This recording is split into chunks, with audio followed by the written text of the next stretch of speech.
Взрыв на Омском нефтеперерабатывающем заводе 26 августа вывел из строя почти половину мощностей предприятия.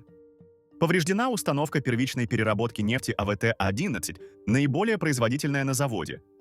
Эта установка перерабатывает 8,4 миллиона тонн нефти и 1,2 миллиона тонн газового конденсата в год. Еще одну установку ранее останавливали из-за пожара 1 августа. Пресс-служба завода уверяла, что инцидент не повлияет на производственную программу. С начала года российские нефтезаводы и нефтебазы как минимум 40 раз подвергались атакам украинских дронов, что нередко приводило к остановке производства. В начале июня российские власти засекретили статистику по выпуску топлива, ссылаясь на санкции и угрозу манипуляций рынком.